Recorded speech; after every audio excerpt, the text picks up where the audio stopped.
The Cincinnati Bengals finally did it. We finally won a game. It's been a long time since I've been able to say that. After a 3-game losing streak, the Cincinnati Bengals finally win on Monday Night Football against the Dallas Cowboys. My prediction wasn't correct about the score, but my prediction for the Bengals was finally correct that we would win a game.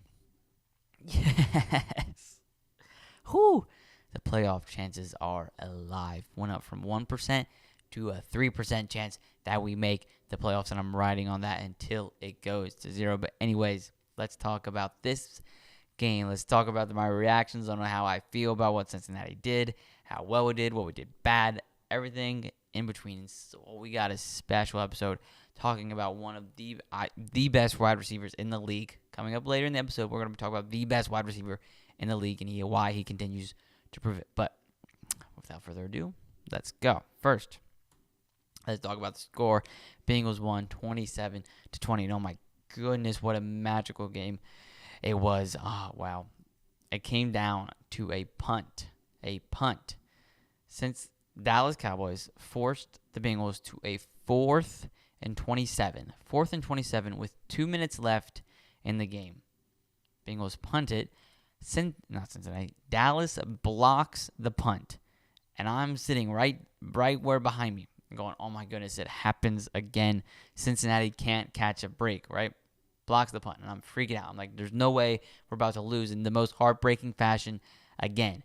But then a Dallas Cowboys player, defender on the returning team, touches the ball. It bounces off of him, and Cincinnati picks it up. And then 3 plays later, Joe Burrow finds Ja'Marr Chase for a 40-yard touchdown reception, but putting our lead to 27-20, and then we stop them on 4th down and win the game in prime time. It was an extremely exciting game. It was an extremely entertaining game for a Cincinnati fan. It was a stressful game for a Cincinnati fan, but there was a lot of good from this game, actually. There was a lot of good from this game, and there was a lot of bad from this game, really. Dallas isn't the best team, but they were actually turning the tide of their season around in the last weeks. And Micah Parsons, the edge for Dallas, was so mad after this game, saying that this was his worst loss of the season and probably his career. That's how he felt, which is honestly insane. But playoff hopes are still alive. I'm riding that Super Bowl. But anyways, let's talk. Let's look at the box score and react to some of what the players did. First, let's just look at the team stats. Total yards, Cincinnati ended the game with 433. Cowboys ended it with 322. Passing yards, obviously Cincinnati's strong suit. Passed for just nearly under 360. Cowboys went for 166. Rushing game, which Cincinnati has struggled with. Struggled as well. Only had 74 total rushing yards, and Dallas had 156 total rushing yards. And yards per play, Cincinnati's staying one of the most productive offenses in the league with 6.7 yards per play. Cowboys 5.5. All right, let's look at the Cincinnati offense. Joe Burrow is having a magical season.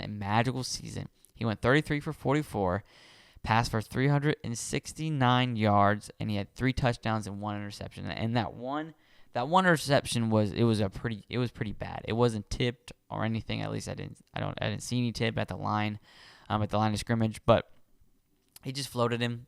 He was going to Ja'Marr Chase, floated the pass, went over Ja'Marr Chase and straight into a defender's hands.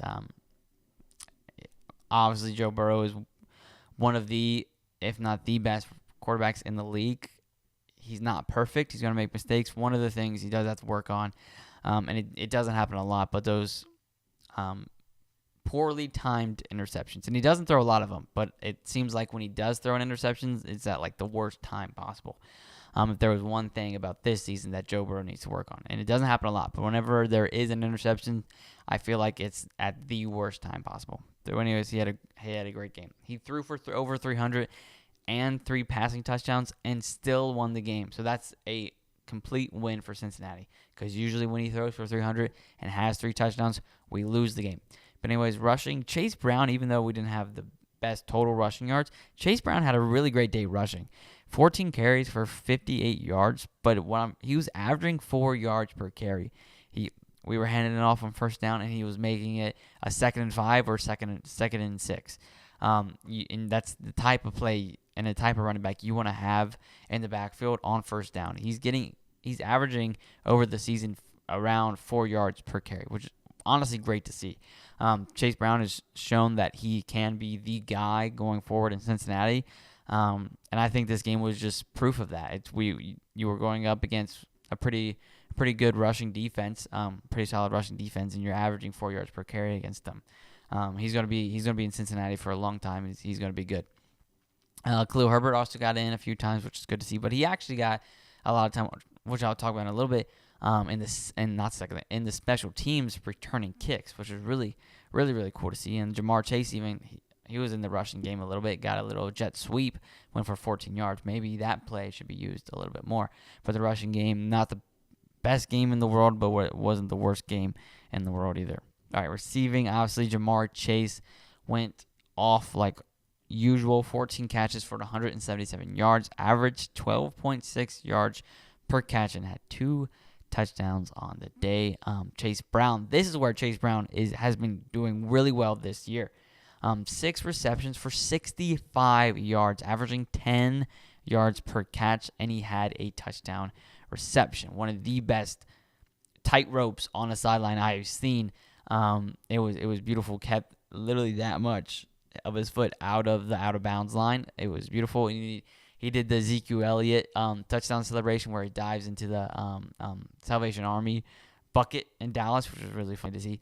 But Jamar Chase, obviously, I think that this season alone, if we're just talking about this season alone, he is the best receiver in the league.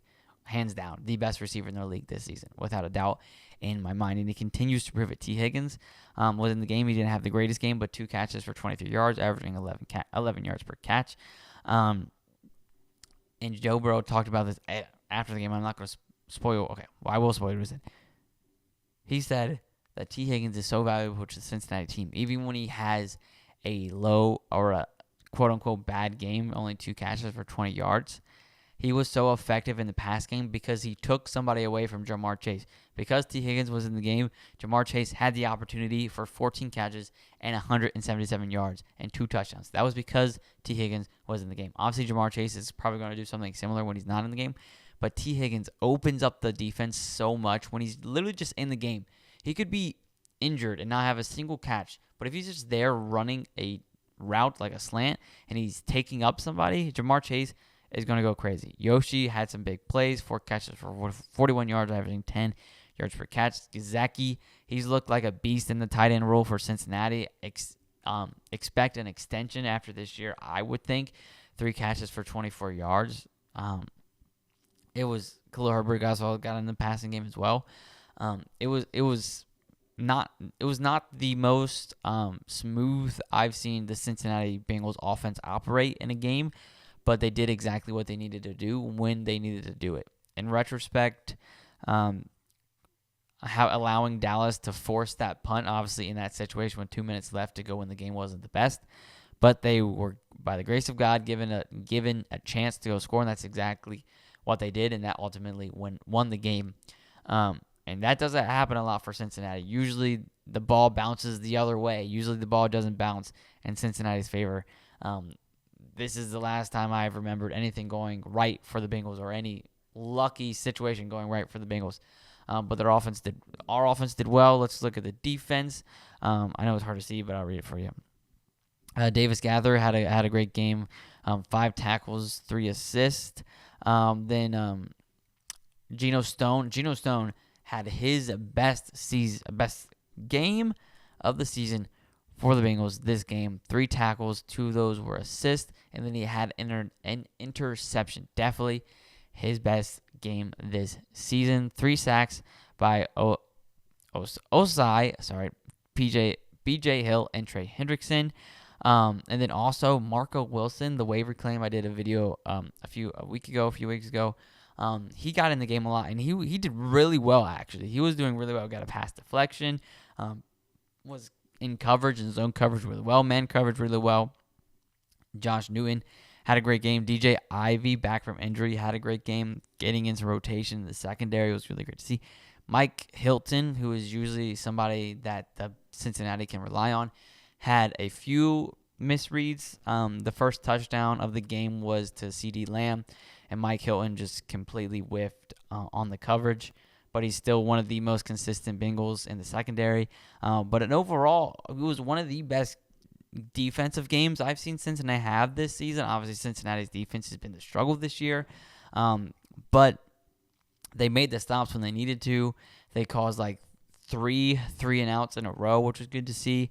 I mean, that's exactly what we're asking for the defense to do going forward, with 4 games left and a 3% chance to win or make the playoffs. But overall, a very well defensive played game in Cincinnati's standards. Keep going. Special teams actually had a big night. Like I said, Khalil Herbert got in the kick return. 2 kick returns for 67 yards, averaging 30 yards per return. He was actually giving us really, really, really well, really good starting field position in the kick returns. Then punt returns, Isaiah Williams, who I did another video a few weeks ago about the waiver claim from the Lions, he got into the punt returning game, which is really cool to see. He had some good returns in the punt game. 4 returns for 25 yards, averaging 6 yards per return. It was great to see him get in there. And then kicking, like I did a video a couple videos ago, Cincinnati picked up Cade York from free agency, and he went perfect. 2 for 2 in field goals. His long was a 37-yard field goal. He made every single extra point. Cade York balled out in front of his girlfriend in Dallas, so it was great to see. Hopefully he can continue this going forward. And another crazy stat about Cade York. Cade York played for LSU in college, and he played with the Joe Burrow and Jamar Chase team that won the national championship. And Joe Burrow, Jamar Chase, and Cade York, when they're on the same team together, are undefeated. Went 5-0 in college and now 1-0 in the NFL. Maybe that streak continues. I don't know. But the punt game with Ryan Raku, he's been a great rookie pickup for the Bengals. Been a great punter this season. 3 punts, 121 yards, averaged 40 yards per punt. And he helped us flip the field a few times that game. Keep it going down the line. Let's go to the Cowboys, see what the defense did. Like I said, one of the better defensive games I've seen Cincinnati have in their standard. Cooper Rush went 16 for 31, had 183 yards, 2 touchdowns, and 1 interception. That 1 interception going to Geno Stone. Obviously, it's not the best defense in the world, but to our standard, it was a pretty good night. Rushing this is what we really have to figure out, the rushing game. Especially look at Rico Dowdle's yards. 18 carries for 131 yards, 7 yards per rush. He was carving up our defense in the run game. Cincinnati has to figure out a way to stop the running game of the opposing team, because we cannot do that going forward, like, at all. It was really bad to see. Dowdle was doing whatever he wanted to our defense, and it was really aggravating to watch. But let's look at what they did in the passing game. CeeDee Lamb finished with 6 catches and 93 yards, averaging 15.5 yards per carry or per reception, and 1 touchdown. Like I said, first touchdown of the game.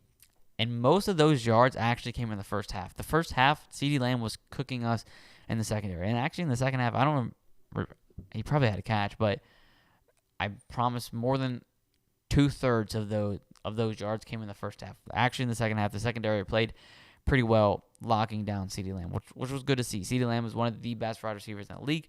First half, he was cooking us, and I was like, oh my goodness, we're going to get blown out. Second half, we actually settled down and contained CeeDee Lamb, which was really, really good to see. Oh, turned it off. But going forward, I have to talk about the man of the hour, Jamar Chase. Like I said, this season, he is the best wide receiver in the league, and I think he could be just plain out the best wide receiver in the league.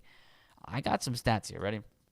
Jamar Chase, after Monday night, or because of Monday Night Football, he broke several records. Ready? Jamar Chase becomes the first player in NFL history to record 80-plus catches, 1,000-plus receiving yards, and 7-plus receiving touchdowns in each of his first 4 career seasons. Only player in NFL history. First player in NFL history to ever do that.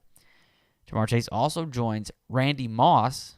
Randy Moss, best receiver ever to play the game, as the only two players in NFL history with 5,000 yards and 40 touchdowns in their first 4 seasons. Jamar Chase and Randy Moss, the only two players to ever do that. And finally, he is now tied for 5th fastest in NFL history to reach 5,000 yards. He's the 5th fastest player in NFL history to reach 5,000 yards. He's also 2 receiving touchdowns away from tying the Cincinnati Bengals single-season receiving touchdown record, currently held by Carl Pickens with 17. Jamar Chase has 15 right now. If he gets 2 more, he ties it. 3 more, he breaks the record. And he's on pace. Jamar Chase is on pace for 20 touchdowns right now. But Jamar Chase, the best wide receiver in the league this year, without a doubt. Cincinnati, like I said a few weeks ago in a video, is going to have to pay him massive amounts of money. Massive amounts of money. But anyways, I'm feeling great. Hopefully you're feeling great with the Cincinnati dub. It's Victory Tuesday. Now we look forward to Sunday football against the Tennessee Titans. Talk about that later this week, about what I think that matchup is going to be. But as for now, like this video because the Cincinnati Bengals finally won a game. Comment what was your favorite part of the game, or if you enjoyed the Simpsons version more, let me know how you felt about that. But don't forget to subscribe to the Bengals Digest channel for everything Cincinnati Bengals, your rumors, updates, trades, everything going on in Cincinnati is going to be right here on the Bengals Digest channel. I'm Carson Lokey. Thank you so much for watching. Good night, and God bless.